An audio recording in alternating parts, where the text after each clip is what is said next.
शांति बहू, और शांति बहू, आज की तारीख में नाश्ता मिल जाएगा या नहीं? सुजाता की छोटी बहू शांति रसोई में सबके लिए जल्दी जल्दी नाश्ता बना रही थी। सुजाता, छोटी छोटी बातों पर क्यों इतना गुस्सा करती हो?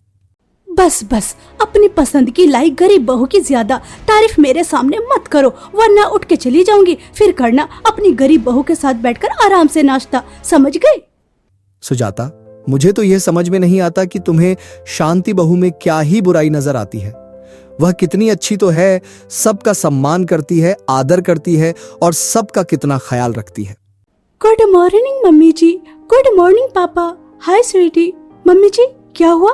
बहुत गुस्से में नजर आ रही हो।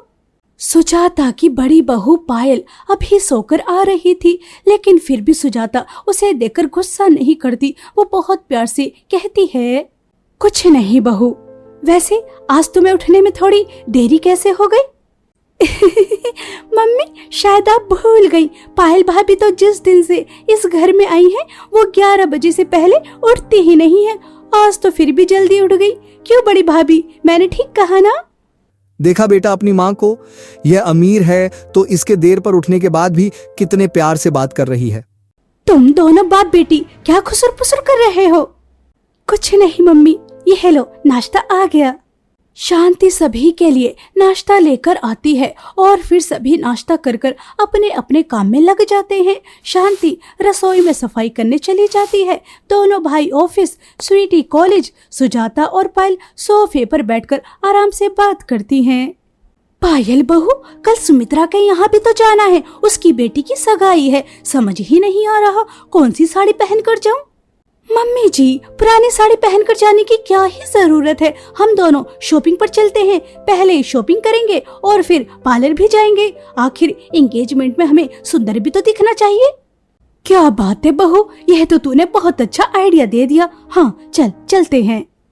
दोनों सास बहू शॉपिंग पर जाने के लिए तैयार हो जाती हैं। वहीं छत की सफाई कर कर शांति भी आ रही होती है और वो सुजाता और पायल को बाहर जाता देख उनसे कहती है, तुम दोनों कहीं जा रही हो क्या? हाँ देवरानी जी, मम्मी जी और मैं शॉपिंग पर जा रहे हैं। तुम ऐसा करना, हम दोनों के लिए खाना मत बनाना, हम दोनों बाहर से ही खा कर आएंगे। वैसे तो मुझे भी मार्केट जाना था। तुम रुको, मैं अभी तैयार होकर आती हूँ, बस 5 मिनट। शांति ऐसा कहकर अपने रूम में चली जाती है। तभी पायल अपनी सास से कहती है, मम्मी जी, मुझे तो लगता है कि हमें देवरानी जी को अपने साथ शॉपिंग पर नहीं लेकर जाना चाहिए। ये हमें ठीक तरह से शॉपिंग नहीं करने देगी। इसकी पसंद और हमारी पसंद में जमीन आसमान का फर्क है। हाँ बहू, कह तो तू बिल्कुल ठीक ही रही है। ये घर की 4 दीवारियों में रहे तो ही बेहतर है। चल हम चलते हैं। शांति को छोड़कर पायल और सुजाता शॉपिंग पर चली जाती हैं। कुछ देर बाद जब शांति तैयार होकर आती है तो वहाँ वो दोनों नहीं थी। यह देखकर उसकी आंखों में आंसू भर आते हैं। मैं माँ जी की पसंद की नहीं हूँ, गरीब हूँ, इसलिए वो मुझे बिल्कुल भी पसंद नहीं करती। और जेठानी जी उनकी पसंद की है और ऊपर से अमीर भी, तो वो उनसे कितने प्यार से बात करती है, उनके साथ किटी पार्टी करती है, शॉपिंग करती है, पार्लर भी जाती है और मुझसे सीधे मुंह बात भी नहीं करती। शांति ऐसा सोचकर बहुत रोती है, लेकिन वो किसी से कोई शिकायत नहीं करती, चुपचाप अपना काम करती रहती है। कुछ समय बाद दोनों सास बहू शॉपिंग कर कर वापस आ जाती हैं और अगले दिन सभी एंगेजमेंट में अच्छे से तैयार होकर चले जाते हैं। सुमित्रा, डेकोरेशन तो बहुत अच्छी हुई है और गुड़िया भी बहुत सुंदर दिख रही है। बस जैसे ही स्वीटी की पढ़ाई पूरी होगी मैं भी अपनी बेटी की शादी कर दूंगी।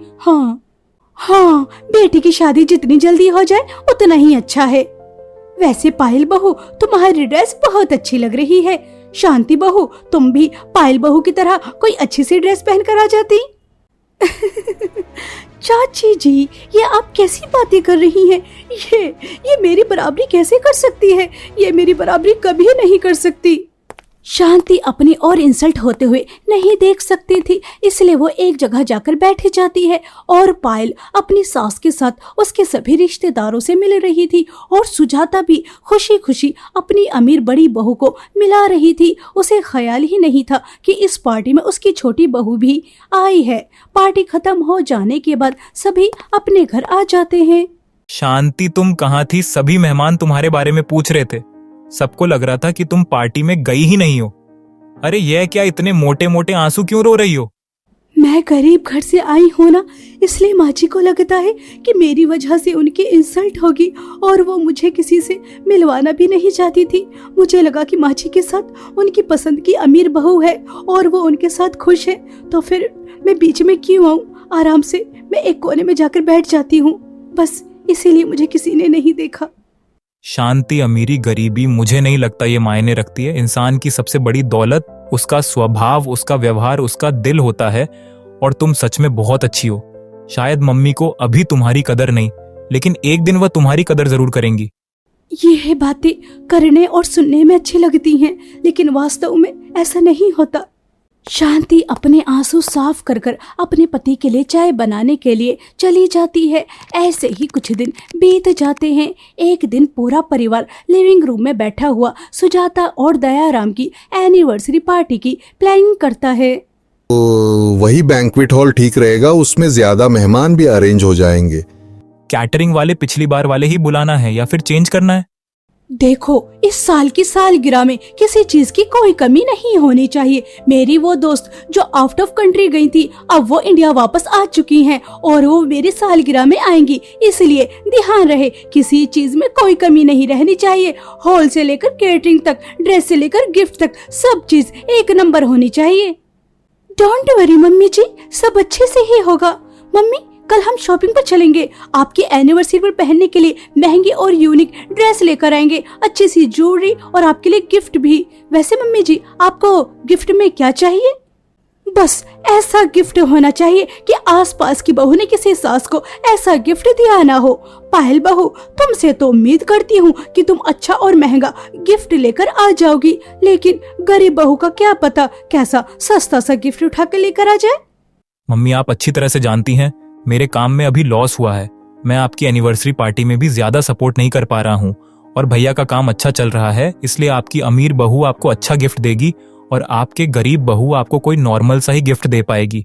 मुझे बताने की जरूरत नहीं, अगर तेरा काम चल भी रहा होता तब भी मैं इस गरीब बहू से क्या ही उम्मीद कर सकती थी। मुझे तो सारी उम्मीद अपनी अमीर बहू से ही है, इसकी वजह से सर उठाकर चलती हूँ, अपने दोस्तों में फक्र से बताती हूँ कि मेरी बड़ी बहू कितनी अमीर है, और छोटी बहू के बारे में बताने में शर्म से सर झुक जाता है। माँ जी, मैं पूरी कोशिश करूंगी कि आपके लिए अच्छा गिफ्ट लेकर आ सकूं। मेरी वजह से आपकी सालगिरह में आपको शर्मिंदगी का सामना ना हो। शांति, जाओ सबके लिए कॉफी बना कर लेकर आओ और मेरे लिए ब्लैक कॉफी लेकर आना। मम्मी जी की एनिवर्सरी पार्टी में मुझे सुंदर भी तो दिखना है। बड़ी बहू, तुम क्यों नहीं हम सबको अपने हाथ की कॉफी पिला देती? जब देखो छोटी बहू पर हुक्म चलाती रहती हो। कोई बात नहीं पिताजी, मुझे आप सबका काम करने में खुशी मिलती है। मैं बस अभी सबके लिए कॉफी बना के लेकर आती हूँ।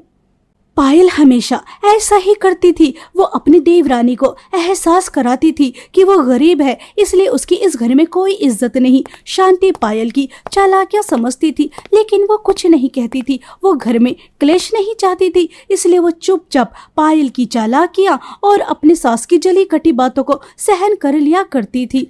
कुछ समय बाद वो सबके लिए कॉफी बनाकर लेकर आ जाती है। देवरानी जी, यह तो मैं जानती हूँ कि तुम गरीब हो, लेकिन अनपढ़ भी हो, ये मुझे नहीं पता था। क्या हुआ?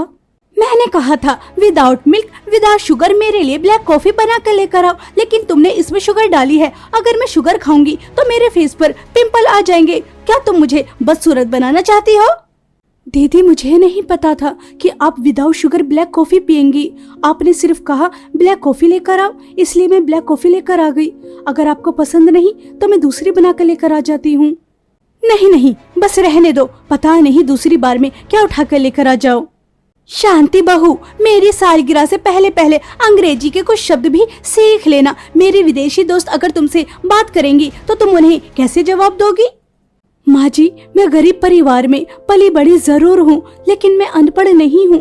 मेरे माता पिता से जितना हो सका उन्होंने अपनी हैसियत से ज्यादा मुझे पढ़ाया। मैं ग्रेजुएट हूँ। फिर आपको ऐसा क्यों लगता है कि मैं गरीब हूँ तो अनपढ़ भी होंगी? तुम्हारे लाइफ स्टाइल से तो कहीं से नहीं लगता कि तुम ग्रेजुएट होंगी। जो भी है छोटी बहू, बस ध्यान रखना कि मेरे दोस्तों में मेरी सालगिरह पर मुझे शर्मिंदगी का सामना ना हो। मुझे मेरी अमीर बहू पर तो पूरा भरोसा है कि इसकी वजह से मेरा स्टेटस अप होगा, डाउन नहीं। लेकिन तुम्हारी वजह से डर लग रहा है। तुम्हें मायके भी तो नहीं भेज सकती। मेरी दोस्त तुमसे मिलना जो चाहती है। शांति को यह सुनकर बहुत बुरा लगता है कि उसकी सास उसे मायके भेजना चाहती हैं, लेकिन वो भेज नहीं सकती। ऐसे ही कुछ दिन और बीत जाते हैं। सुजाता और दयाराम की सालगिरह में सिर्फ 2 दिन बाकी थे।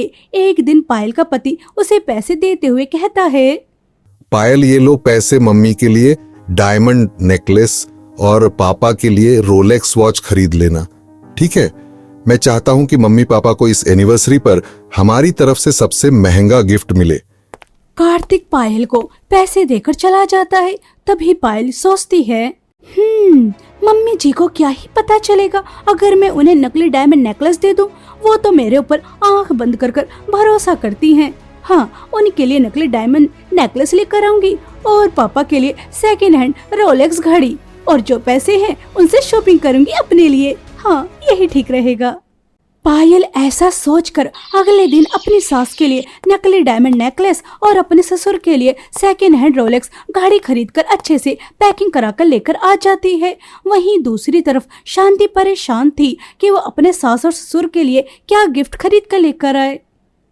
पायल दीदी तो अमीर हैं और उनके पति का काम भी इतना अच्छा चल रहा है। वो तो बहुत अच्छा एक्सपेंसिव गिफ्ट दे देंगी। मैं क्या दूं? शांति ऐसा सोच ही रही थी कि तभी उसकी नजर अलमारी में रखे अपने गहनों पर जाती है और वो सभी गहने निकालती है जो उसके मायके से मिले थे और जो उसके अमीर ससुराल से मिले थे। तभी वहाँ उसका पति आता है और उससे कहता है, अरे शांति, ये जेवर बाहर क्यों निकले रखे हैं? सुरेश जी, मैं आपके साथ ज्वेलर के पास जाना चाहती हूँ, मुझे लेकर चलिए ना। मगर क्यों? सुरेश जी, मैं नहीं चाहती कि मेरी वजह से माँ जी और पिताजी की सालगिरह में कोई भी बात बनाए। मैं जानती हूँ कि आपका काम ठीक नहीं चल रहा। अगर हम कोई सस्ता सा गिफ्ट लेकर आएंगे तो सब मेहमानों में आपकी और मेरी क्या ही इज्जत रह जाएगी, सब बातें बनाएंगे। तो तुम ये ज्वेलरी बेचकर मम्मी और पापा को उनकी एनिवर्सरी का गिफ्ट देना चाहती हो? हाँ, मैंने माँ जी को बात करते हुए सुना। उनकी दोस्त की बहू ने उनकी सास को डायमंड गिफ्ट किया था और मम्मी भी चाहती हैं कि उनकी सालगिरह पर अगर उनकी बहू डायमंड गिफ्ट करें तो उनका कितना नाम होगा। पायल दीदी तो डायमंड नेकलेस और पिताजी के लिए रोलेक्स वॉच खरीद कर लेकर भी आ गई। मैं भी चाहती हूँ कि हम भी उन्हें डायमंड का ही कुछ दें। लेकिन शांति, अगर तुम अपनी चूड़ी बेचकर मम्मी को डायमंड गिफ्ट करोगी तो तुम्हारे पास पहनने के लिए क्या बचेगा? और मेरा काम तो अच्छा भी नहीं चल रहा, मैं तुम्हें कोई चूड़ी बनवा कर भी नहीं दे सकता। सुरेश जी, जोड़ी अलमारी में रखी रहती है, घर में कहाँ पहनती है। और आजकल तो आर्टिफिशियल इतना अच्छा आ गया, जैसी ड्रेस वैसा ही सेट पहन लो, मुझे सोने की जरूरत नहीं। और जब आपका काम चले तब मुझे बनवा देना, मैं कम मना कर रही हूँ। लेकिन अभी मैं इस साल की सालगिरह पर माँ जी और पिताजी के चेहरे पर मुस्कान देखना चाहती हूँ। मैं नहीं चाहती कि एक बहू की वजह से उन्हें शर्मिंदगी का सामना करना पड़े। शांति, तुम कितनी अच्छी हो। काश मम्मी को पता होता तो तुम्हारे साथ घर में ऐसा व्यवहार नहीं करती। दोनों बहू को एक समान ही प्यार मिलता। सुरेश और शांति ज्वेलर के पास जाते हैं जोड़ी लेकर और वहां से जोड़ी के बदले डायमंड नेकलेस खरीदते हैं और दयाराम के लिए रोलेक्स घड़ी। ऐसे ही समय बीत रहा था और अब वो दिन आता है जिस दिन दयाराम और सुजाता की सालगिरह थी। शांति भाभी, ये ड्रेस तो मुझे फिट ही नहीं हो रही, अब मैं क्या करूं? अरे स्वीटी, इसमें इतना परेशान होने की क्या जरूरत, लाओ मैं अभी ठीक कर देती हूँ।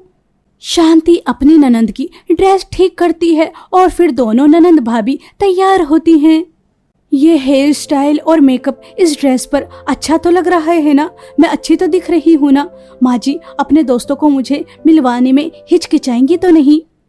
अरे नहीं नहीं भाभी, आप इस ड्रेस में, इस हेयर स्टाइल में, इस मेकअप में बहुत ही ज्यादा सुंदर दिख रही हैं। इतनी जल्दी इतने अच्छे से तैयार हो गई। और वहीं पायल भाभी सुबह से पार्लर गई हुई हैं, अभी तक नहीं आई। उन्हें तो बहुत अच्छे से तैयार होना है ना, इसलिए। वैसे स्वीटी, माँ जी भी तो उनके साथ गई होंगी। अरे नहीं, बड़ी भाभी को तो सिर्फ मीठी मीठी बातें कर कर मम्मी को फंसाना आता है। कहा था मम्मी जी मैं आपको अपने साथ पार्लर लेकर जाऊंगी, लेकिन मम्मी को छोड़कर चली गई और मम्मी को खबर तक नहीं होने दी और वहां जाकर बहाना बना दिया। अब मम्मी खुद ही तैयार हो रही हैं। शांति ये सुनकर तुरंत अपनी सास के पास जाने का सोचती है और कुछ समय बाद वो अपनी सास के पास जाकर कहती है, माँ जी आप तो पार्लर से तैयार होने वाली थी, फिर घर पर क्यों तैयार हो रही हो? पायल बहू मुझे अपने साथ लेकर तो जाना चाहती थी, लेकिन अचानक उसे कोई जरूरी काम आ गया, इसलिए वो मुझे ले जा नहीं पाई और सारा टाइम निकल गया, बस इसीलिए घर पर तैयार हो रही हूँ। माँ जी इस साड़ी पर यह लिपस्टिक अच्छी नहीं लगेगी, आप यहाँ बैठिए, मैं आपको तैयार करती हूँ। और सुजाता को उसकी एनिवर्सरी के लिए उसकी गरीब बहू तैयार करती है और जब वो आईने में खुद को देखती है तो वो देखती ही रह जाती हैं। वैसे गरीब बहू में टैलेंट तो है, खाना भी स्वादिष्ट बनाती है, घर भी इतने अच्छे से सजा कर रखती है, सिलाई भी जानती है और देखो ब्यूटिशियन का कोर्स भी जानती है। टैलेंट तो है, लेकिन तारीफ नहीं करूंगी वरना चने के झाड़ पर चढ़ जाएगी। सुजाता मन ही मन अपनी गरीब बहू से खुश तो होती है, लेकिन उसकी तारीफ नहीं करती। लेकिन शांति समझ जाती है कि उसकी सास खुश है। कुछ समय बाद सभी बैंकेट हॉल में पहुंच जाते हैं। सुजाता की सभी दोस्त सुजाता से मिलती हैं। Happy anniversary my dear. Gomti, हम सब में सुजाता बहुत लकी है, इसे इतना प्यार करने वाला साथी जो मिला। देखो इतने साल हो गए इनकी शादी को, लेकिन हर साल अपनी एनिवर्सरी ऐसे मनाते हैं जैसे पहली हो। उम्र से क्या होता है, दिल जिंदा होना चाहिए। ठीक कहा सुजाता तुमने। वैसे तुम अपनी बहू से नहीं मिलाओगी क्या हमें? क्यों नहीं, ये मेरी बड़ी बहू पायल और ये छोटी बहू शांति। अरे सुजाता, तेरी दोनों बहुएं तो बहुत ही ज्यादा अच्छी हैं। दोनों को देखकर लग ही नहीं रहा कि दोनों में इतना फर्क है। मतलब? अरे सुजाता, बस यही कि तेरी छोटी बहू गरीब है और बड़ी बहू अमीर, लेकिन दोनों की ड्रेस, मेकअप, जुड़ी देखकर कोई नहीं कह सकता दोनों एक ही खानदान की लग रही हैं, अमीर बहुएं। आंटी जी, मुझे लगता है आपको चश्मे की जरूरत है। आपको इसकी सस्ती सी ड्रेस नजर नहीं आ रही? ये थर्ड क्लास मेकअप जो इसने घर पर किया है, मेरी एक्सपेंसिव ड्रेस और इतने अच्छे मेकअप को आप इस गरीब से कंपेयर कर रही हैं? सुजाता, तेरी बड़ी बहू को तो बात करने की बिल्कुल तमीज नहीं। होगी ये अमीर घराने की, लेकिन तमीज तो रत्ती भर नहीं इसके अंदर। पायल बहू, ये तुम मेरे दोस्त से किस तरह से बात कर रही हो? चलो सॉरी बोलो, अभी के भी सॉरी बोलो। सॉरी क्यों बोलूं मम्मी जी? आप भी अच्छी तरह से जानती हैं कि मुझ में और देवरानी जी में जमीन आसमान का फर्क है, तो फिर ये हम दोनों को एक सांचे में क्यों ढाल रही हैं? पायल दीदी, सभी मेहमान देख रहे हैं। हाँ, तुम्हें तो खुशी होगी ही ना, तुम्हारी तुलना मुझसे जो हो रही है, तुम भला क्यों नहीं खुश होंगी? पायल बहू, बस इस बात को यहीं के यहीं रहने दो। मैं नहीं चाहती कि मेरी पार्टी में हंगामा हो। मैं अपने इस खास दिन को खराब नहीं करना चाहती, समझी? सुजाता बात को दबाती है, लेकिन उसे अपनी अमीर बड़ी बहू पर गुस्सा बहुत आ रहा था, लेकिन वो कुछ नहीं कहती। उसके दोस्त उसकी बड़ी बहू को लेकर बातें करने लगती हैं। कुछ समय बाद सुजाता अपनी एनिवर्सरी का केक काटती है। सभी पार्टी एंजॉय करते हैं। तभी पड़ोसन निर्मिला कहती है, केक भी कट गया, सबने पार्टी एंजॉय भी कर ली। सुजाता, चल अब देखते हैं कि तेरी बहू ने तुझे तेरी सालगिरह पर क्या गिफ्ट दिया है। बड़ी बहू की वजह से जो मेरी दोस्त बातें बना रही हैं, गिफ्ट देखने के बाद बातें बनाना बंद कर देंगी। सुजाता को लग रहा था कि उसकी अमीर बड़ी बहू उसके लिए एक्सपेंसिव गिफ्ट लेकर आई होगी, लेकिन उसे क्या पता था गिफ्ट के अंदर क्या है। सुजाता जैसे ही गिफ्ट खोलती है तो वो डायमंड की चकाचौंध से खुश हो जाती है। Wow, so beautiful. पायल बहू, तुम मेरे लिए डायमंड नेकलेस लेकर आई हो और अपने पापा के लिए रोलेक्स घड़ी।